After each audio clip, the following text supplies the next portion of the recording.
Hay quienes dicen que solo se puede tener fe si no se tiene algo que la reemplace. Es un pensamiento interesante y que juntos vamos a estar analizando hoy en este servicio dominical de la Iglesia Anglicana de la Santa Trinidad. Sean todos muy bienvenidos. Adelante. Oración colecta de la semana. Propio 8. Un orden consagrado. Oh Dios, tú nos has enseñado a guardar tus mandamientos amándote a ti y a nuestro prójimo. Danos la gracia de tu Espíritu Santo para que nos consagremos a ti de todo corazón y nos unamos unos a otros con afecto puro. Por Jesucristo nuestro Señor, que vive y reina contigo y el Espíritu Santo, un solo Dios, por los siglos de los siglos. Amén. Cuando alguien le preguntó al Señor Jesucristo cuál era el mandamiento más importante, Él le dijo que era amar a Dios en primer término y amar a las demás personas como nos amamos a nosotros mismos. Este es un orden que Dios estableció desde el inicio mismo de su relación con los hombres y son la base de cualquier ordenamiento donde tengan lugar relaciones entre ellos. El maestro de la ley que recibió esta lección reflexionaba luego que todas las demás actitudes y actividades humanas están supeditados a ellos. Cumplir estos mandamientos es más importante incluso que cumplir con todos los ritos y deberes religiosos. De aquí que, si ponemos en orden los primeros, las demás cosas seguirán naturalmente a ellos y todo entra en equilibrio. Cuando hablamos de consagrarse a Dios, en verdad, hablamos de esto, de poner a Dios en primer término, luego a nuestro prójimo y luego a las demás cosas que nos rodean. Dios no nos exige que abandonemos este mundo hoy para vivir para Él en forma exclusiva, sino que nuestro amor se ponga en orden, para que todo lo que hagamos, nuestros afectos, nuestras actividades, todo pueda prosperar con su bendición. Ojalá todos podamos poner hoy estas prioridades en orden. Nuestra paz y la paz de este mundo así lo necesitan. Buen día.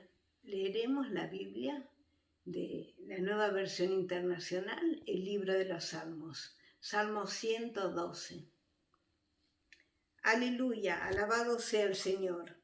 Dichoso el que teme al Señor, el que haya gran deleite en sus mandamientos.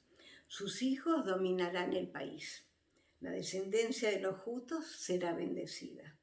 En su casa habrá abundantes riquezas y para siempre permanecerá su justicia. Para los justos la luz brilla en las tinieblas. Dios es clemente, compasivo y justo. Bien le va al que presta con generosidad y maneja sus negocios con justicia. El justo será siempre recordado.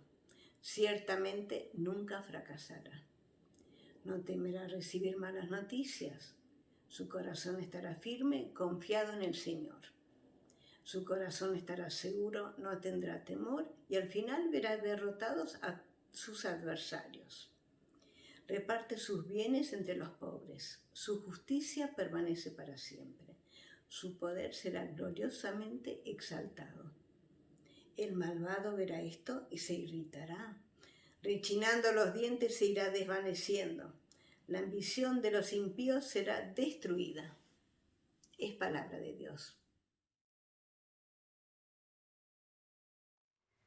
La lectura está tomada de Deuteronomio, capítulo 15, versículos 7 al 11. Cuando haya en medio de ti menesteroso de alguno de tus hermanos, en alguna de tus ciudades, en la tierra que Jehová tu Dios te da, no endurecerás tu corazón, ni cerrarás tu mano contra tu hermano pobre, sino abrirás a él tu mano liberalmente, y en efecto le prestarás lo que necesite. Guárdate de tener en tu corazón pensamiento perverso, diciendo: cerca está el año séptimo, el de la remisión, y mires con malos ojos a tu hermano menesteroso, para no darle, porque él podrá clamar contra ti a Jehová, y se te contará por pecado. Sin falta le darás, y no serás de mezquino corazón cuando le des, porque por ello te bendecirá Jehová tu Dios en todos tus hechos y en todo lo que emprendas, porque no faltarán menesterosos en medio de la tierra. Por eso yo te mando, diciendo: abrirás tu mano a tu hermano, al pobre y al menesteroso en tu tierra. Es palabra de Dios. Esta lectura está tomada de la segunda carta a los Corintios, capítulo 8, versículos 1 al 9 y 13 al 15. Ahora, hermanos, queremos que se enteren de la gracia que Dios ha dado a las iglesias de Macedonia. En medio de las pruebas más difíciles, su desbordante alegría y su extrema pobreza abundaron en rica generosidad. Soy testigo de que dieron espontáneamente tanto como podían, y aún más de lo que podían, rogándonos con insistencia que les concediéramos el privilegio de tomar parte en esta ayuda para los santos. Incluso hicieron más de lo que esperábamos, ya que se entregaron a sí mismos, primeramente al Señor y después a nosotros, conforme a la voluntad de Dios. De modo que rogamos a Tito que llevara a feliz término esta obra de gracia entre ustedes, puesto que ya la había comenzado. Pero ustedes, así como sobresalen en todo, en fe, en palabras, en conocimiento, en dedicación y en su amor hacia nosotros, procuren también sobresalir en esta gracia de dar. No es que esté dándoles órdenes, sino que quiero probar la sinceridad de su amor en comparación con la dedicación de los demás. Ya conocen la gracia de nuestro Señor Jesucristo, que aunque era rico, por causa de ustedes se hizo pobre, para que mediante su pobreza ustedes llegaran a ser ricos. No se trata de que otros encuentren alivio mientras que ustedes sufren escasez. Es más bien cuestión de igualdad. En las circunstancias actuales, la abundancia de ustedes suplirá lo que ellos necesitan, para que a su vez la abundancia de ellos supla lo que ustedes necesitan. Así habrá igualdad, como está escrito: ni al que recogió mucho le sobraba, ni al que recogió poco le faltaba. Esta es palabra del Señor. Este es el Evangelio de nuestro Señor Jesucristo según San Marcos, capítulo 5, versículos 22 al 24 y 35 al 43. Llegó entonces uno de los jefes de la sinagoga llamado Jairo. Al ver a Jesús, se arrojó a sus pies, suplicándole con insistencia: «Mi hijita se está muriendo, ven y pon tus manos sobre ellas para que sane y viva». Jesús se fue con él y lo seguía una gran multitud, la cual lo apretujaba. Todavía estaba hablando Jesús cuando llegaron unos hombres de la casa de Jairo, jefe de la sinagoga, para decirle: «Tu hija ha muerto. ¿Para qué sigues molestando al maestro?». Sin hacer caso de la noticia, Jesús le dijo al jefe de la sinagoga: «No tengas miedo, cree nada más». No dejó que nadie lo acompañara, excepto Pedro, Jacobo y Juan, el hermano de Jacobo. Cuando llegaron a la casa del jefe de la sinagoga, Jesús notó el alboroto y que la gente lloraba y daba grandes alaridos. Entró y les dijo: «¿Por qué tanto alboroto y llanto? La niña no está muerta, sino dormida». Entonces empezaron a burlarse de él, pero él los sacó a todos. Tomó consigo al padre y a la madre de la niña y a los discípulos que estaban con él, y entró a donde estaba la niña. La tomó de la mano y le dijo: «Talita cum», que significa: «Niña, a ti te digo, levántate». La niña, que tenía 12 años, se levantó enseguida y comenzó a andar. Ante este hecho todos se llenaron de asombro. Él dio órdenes estrictas de que nadie se enterara de lo ocurrido y les mandó que dieran de comer a la niña. Este es el Evangelio de nuestro Señor. Hay un dicho popular que dice que cuando la vida está en juego se acaban los ateos.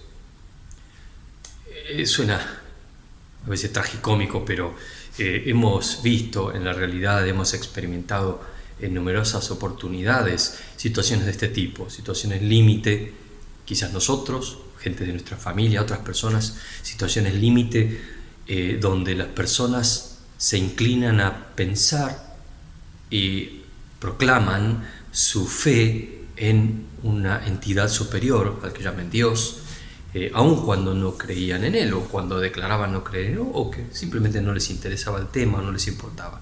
Cuando llega el momento límite, cuando llega el momento difícil, donde sentimos que todo está fuera de control, que ya no tenemos control sobre las variables que están a nuestro alrededor, cuando se escapa de nuestras fuerzas y de nuestros recursos, bueno, ahí comienza la oración muchas veces, ¿no? Comienza, Dios mío, necesito amparo, necesito una solución. Lo que hasta hace un momento quizás no tenía sentido o relevancia, pasa a tener una relevancia extrema, una importancia manifiesta. ¿Por qué? Porque lo que está en juego es mucho y porque no tengo control de las circunstancias. Siento que se me está escapando de las manos. Lo que llamamos también una condición de necesidad. Cuando las condiciones de necesidad se hacen presentes, veo los recursos con los que cuento y actúo en función de ellos. Cuando veo que los recursos no alcanzan, necesito otro tipo de ayuda. Y es la condición humana. Somos seres finitos, limitados y tan ignorantes que ignoramos muchas veces nuestra condición de necesidad. Y llevamos a veces las cosas al límite para poder pedir ayuda, la ayuda idónea, la ayuda que realmente tiene el poder de cambiar la realidad. Eso es un poco la situación que vimos aquí reflejada en el Evangelio, donde este hombre Jairo, el jefe de la sinagoga local, un hombre docto, un hombre conocido, reconocido, reputado en la zona, se encontró inerme frente a la condición de su hija, la condición de enfermedad de la cual la hija no volvía, sin dudas. Jairo, siendo un hombre tan prominente, habría agotado todos los recursos a su disposición, los mejores médicos, lo que necesitase, y no podía sanar a su hija, una niña de 12 años, se estaba muriendo. ¿Qué situación? Ese tipo de situaciones son las que hacen a las personas reaccionar y ver las cosas con un poco más de amplitud, ¿no es cierto? Un poco más de realidad. Es decir, esto es algo serio, necesito la ayuda más idónea posible. Es una condición que a veces enfrentamos nosotros también en lo cotidiano. Lamentablemente, muchas veces todos vamos a pasar por situaciones límite y esto nos hace ver realmente nuestra condición, lo que nosotros somos. Este hombre se acerca a Jesús de una manera, correcta.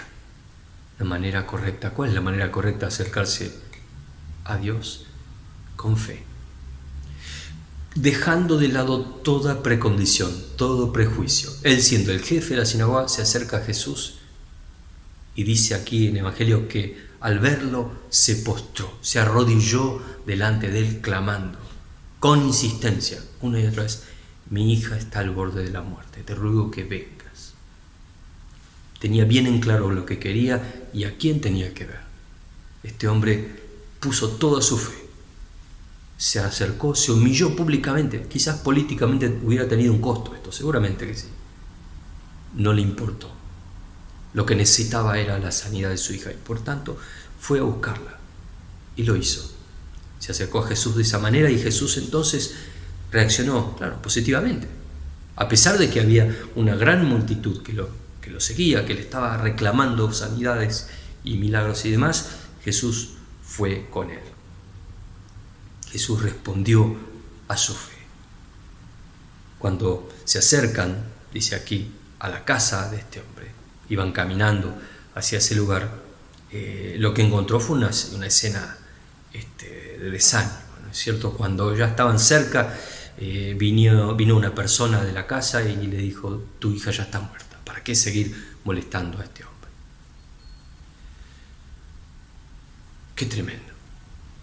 Tu hija está muerta, ¿cierto? El desánimo, las malas noticias. Y Jesús inmediatamente responde: no temas, cree solamente. No es así, no temas. La condición era tremenda. Esa situación debe ser una de las experiencias más terribles que alguien pueda vivir. No debe haber pocas cosas, deben haber más terribles, si es que existe alguna, que ver morir a un hijo. Los que tristemente lo han vivido y por nuestra experiencia profesional sabemos que es así. Es una situación de no retorno. para peor, en ese momento, en esa cultura, estaba todo lo que iba alrededor de eso, el alboroto, los llantos, el lamento. Existía la obligación talmúdica de pagarle a flautistas y a lloronas que iban a hacer todo esto, a esas alabanzas al difunto, y llorar a los gritos, tirarse del cabello, desgarrarse la ropa. Era todo una especie de acto ritual de la muerte, y era una obligación, tenían que pagar, aunque sea una persona pobre, tenían que pagar flautistas y lloronas. Esa era la condición. Era un luto muy explícito, donde se tenía que poner de manifiesto la situación familiar, y églogas y alabanzas al muerto, a la persona difunta. Algo terrible, algo que, además del dolor real, también estaba todo eso, ese ambiente, toda esa negatividad, toda esa situación de dolor, pero además de confusión. En medio de todo eso, Jesús toma la palabra. No temas, cree solamente. Y dice que no permitió que nadie fuera con él. Vamos a ver a la hija, vamos a ver a tu hija. Tomó a él, a su esposa y a los 3 discípulos que estaban con él, Pedro, Jacobo y Juan. Vengan, los demás afuera. Entraron a la habitación. Los demás creo que tampoco querrían entrar, salvo los curiosos, porque en el verso 40 vemos que además se burlaban de él. ¿Cómo? Hasta se burlaban. ¡Qué tremendo! Se burlaban de Jesús. Estos agoreros no solo no aportaban nada, sino que además se burlaban. ¡Qué tremendo!, ¿no? Y frente a estas situaciones vemos personas que toman también esa actitud, en vez de una actitud de piedad o de acompañar a la persona, aunque no entiendan lo que está pasando, pero por lo menos acompañar. No, críticas, malas noticias. Ellos evidentemente no pueden tener fe. No tenían fe en Jesús y no lo podían tener tampoco. Por tanto, una persona que está en esa condición negativa y que no tiene fe, no puede aportar nada en este caso. Y Jesús dijo, no, ustedes no entran, entren ustedes. ¿Quiénes entraron? Los padres, el hombre que tenía fe y lo fue a buscar, su esposa sin dudas en la misma condición y sus 3 discípulos, todo el resto afuera. ¿Por qué? Porque para que algo profundamente radical suceda, tiene que haber fe. San Agustín de Hipona decía, el entendimiento es el premio de la fe.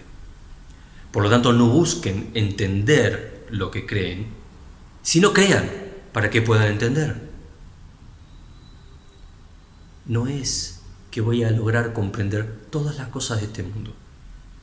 Hay cosas que no las voy a comprender.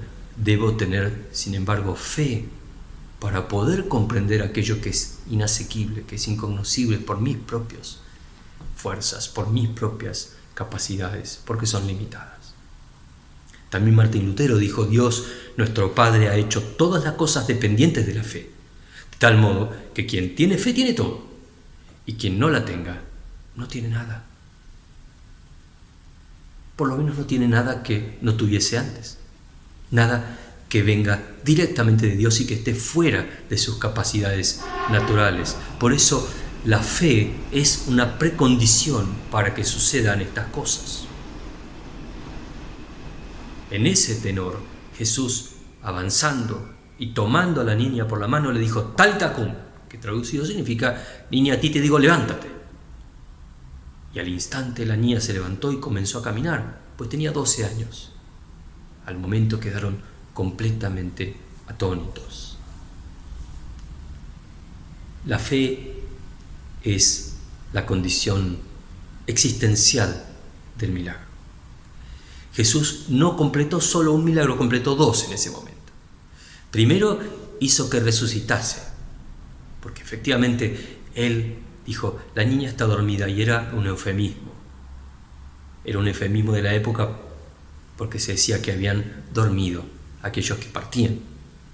Lo que Jesús hizo no fue naturalmente despertarla del sueño, sino que la resucitó. Y además mandó a que le den de comer para que demuestre que no solo había resucitado, sino que además había sanado de su condición. Nadie que esté enfermo de esa manera iba a comer instantáneamente, así que quería demostrarles el poder de Dios, el poder de la fe en Dios que genera este movimiento de Dios. La palabra final sobre la vida y la muerte la tiene Dios. La fe es lo que habilita ese poder al que nosotros llamamos milagro. Porque un milagro, en definitiva, ¿qué es? No es más que una alteración momentánea de la realidad, solo momentánea. Es, en un sentido, la restauración de un estado natural alterado, a una solución supernatural a una evidencia, a un elemento, un problema del mundo natural. Pero es subrepticio y momentáneo, y normalmente luego retorna a un estado natural. Todos aquellos que han sido resucitados por Jesús, como esta niña, como su amigo Lázaro, luego también partieron de este mundo. Todos los enfermos que sanó, la mujer hemorroísa y ciego y todo demás, todos eventualmente después partieron de este mundo. Esta condición es una condición momentánea. No tiene una idea Dios de hacer un milagro permanentemente, de vivir de milagro en milagro. El Señor permite que este mundo se desarrolle en base a patrones, irregularidades, que son las que estudiamos, las que estudiamos como ciencia, son las que experimentamos día tras día. No es que todo el tiempo está Dios ejecutando milagros de acá para allá. ¿Cuál es el sentido? Bueno, efectivamente parece ser que hay ciertas condiciones para el milagro y como vemos hoy, el primero de todos, la primera de todas las condiciones es la imposibilidad. Es decir, que exista un elemento que esté fuera de nuestro control. Que exista algo que nosotros no podemos hacer y que necesitamos entonces ayuda supernatural, ayuda de Dios. Como decía el escritor Angus Buchan, la semilla para un gran milagro reside no en la dificultad, sino en la imposibilidad. Porque si hay dificultad, quizás lo puedo alcanzar con mis propios recursos. Pero si hay imposibilidad, no. Ahí es el elemento inicial. Pero el segundo elemento, y tan importante como él, es una fe activa.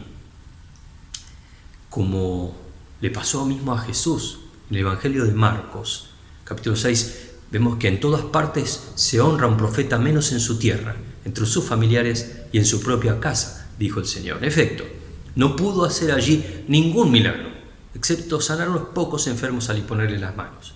Y él se quedó asombrado por la incredulidad de ellos.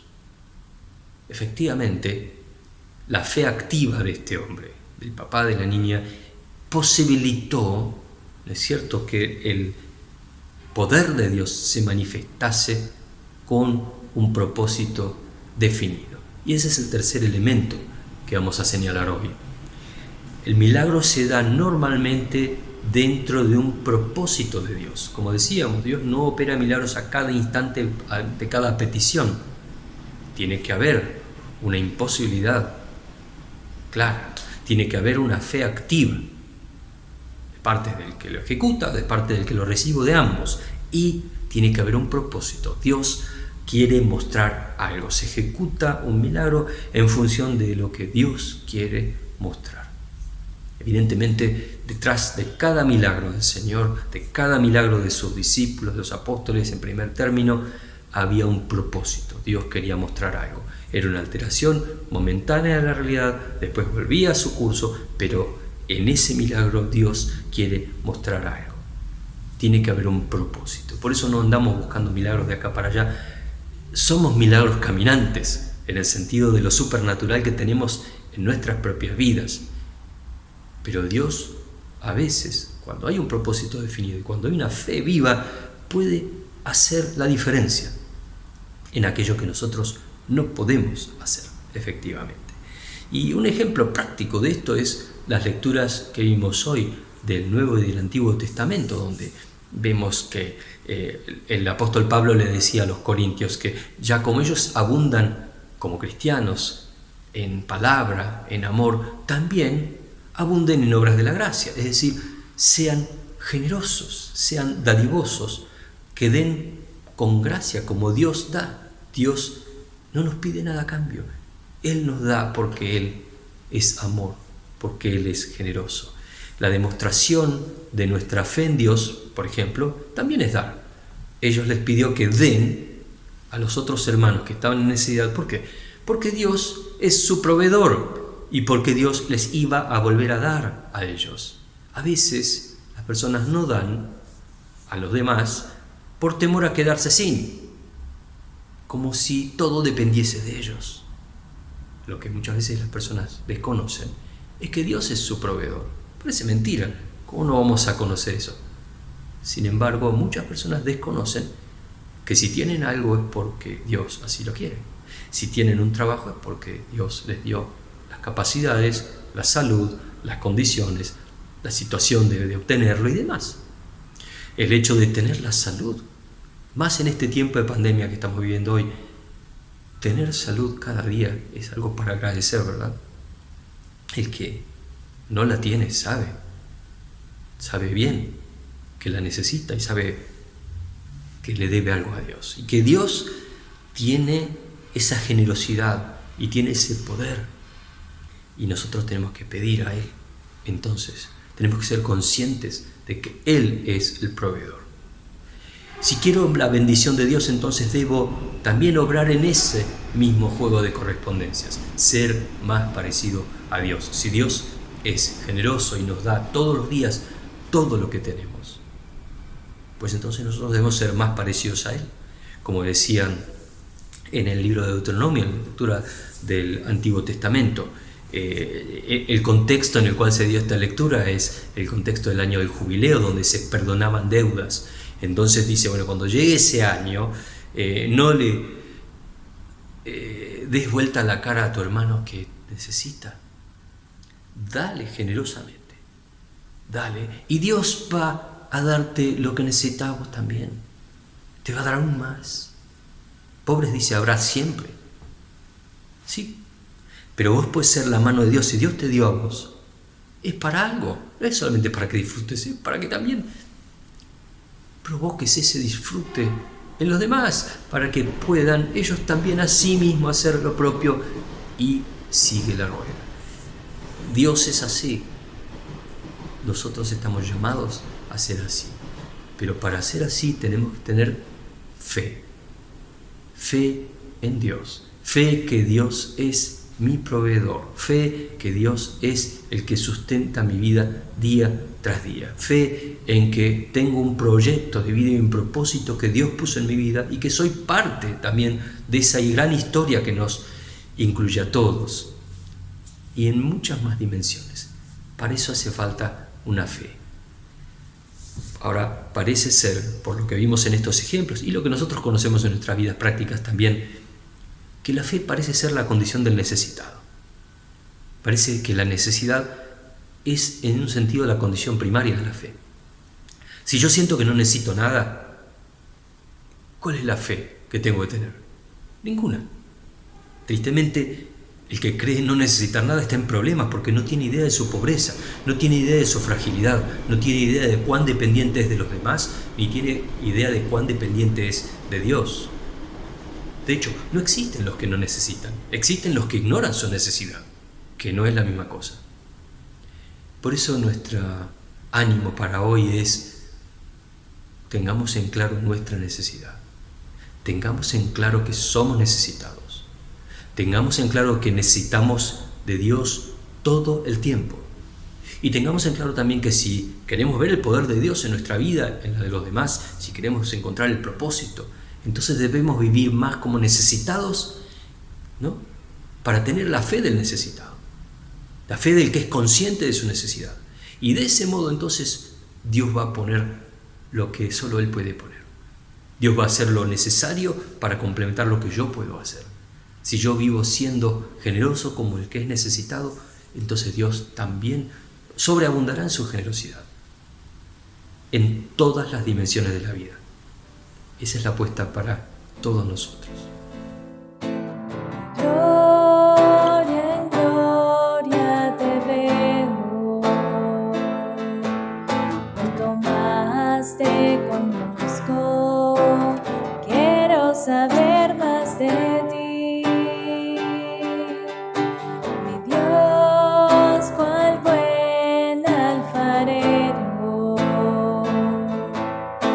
quebrántame, transfórmame, moléame a tu imagen, Señor. Quiero ser más como tú, ver la vida como tú, saturarme de tu espíritu y reflejar al mundo tu amor. Quiero ser más como tú, ver la vida como tú, saturarme de tu espíritu, reflejar al mundo tu amor, y reflejar al mundo tu amor, reflejar al mundo tu amor.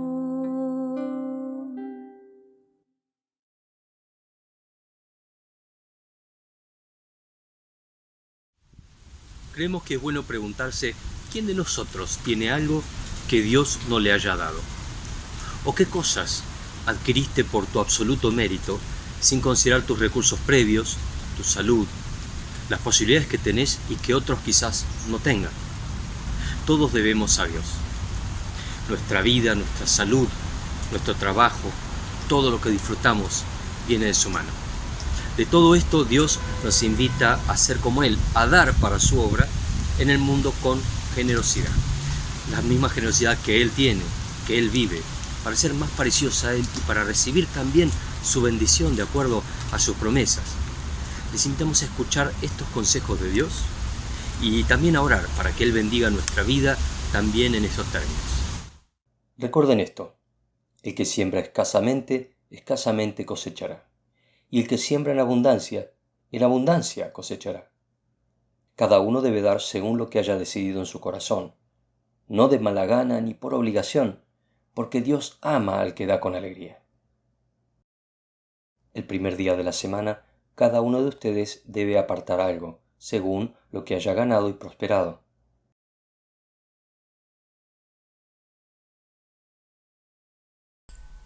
Padre nuestro que estás en el cielo, santificado sea tu nombre. Venga tu reino. Hágase tu voluntad en la tierra como en el cielo. Danos hoy nuestro pan de cada día. Perdona nuestras ofensas, como también nosotros perdonamos a quienes nos ofenden. No nos dejes caer en tentación y líbranos del mal, porque tuyo es el reino, tuyo es el poder, y tuya es la gloria, ahora y por siempre. Amén. Y hoy nos despedimos como siempre agradeciendo su presencia. Damos gracias a Dios porque ustedes están allí, porque podemos tener estos medios que nos permiten comunicarnos a pesar del tiempo tan especial que estamos viviendo hoy. Seguimos juntos en oración, en ruego, también en conversación. Tenemos los emails, teléfono que figuran aquí en la placa para que nos pongamos en contacto durante la semana por distintos motivos. También tenemos reuniones de oración todas las semanas y de estudio bíblico. Estamos estudiando el libro de Hechos de los Apóstoles. Todos muy bienvenidos. No hacen más que enviar un email, se les darán todos los datos de contacto.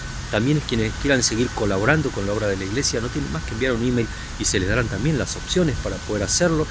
Y nos vamos en oración, como si pidiendo a Dios hoy por nuestra fe.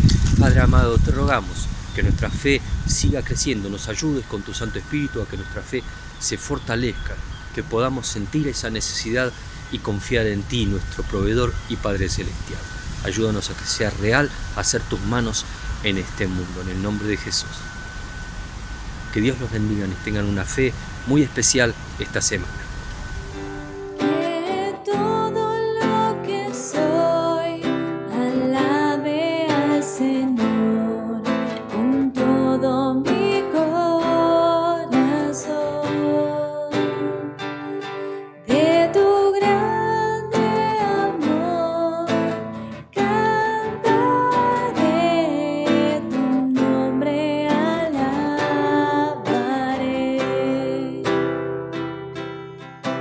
Sale el sol, es un nuevo amanecer. Cantaré a ti otra vez. Sea lo que venga, confiaré en ti. Alabaré en el anochecer. Que todo lo que soy alabe al Señor con todo mi corazón.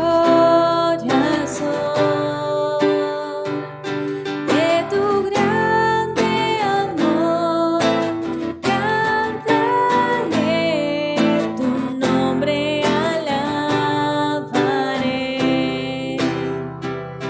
Tu amor no tiene fin y tú eres paciente y bondadoso es tu corazón. Por todo lo que has hecho, yo sigo cantando. 10,000 razones para alabar. Que todo lo que soy alabe al Señor con todo mi corazón. De tu grande amor cantaré, tu nombre alabaré. Y en ese día cuando ya no tenga fuerza y se acerque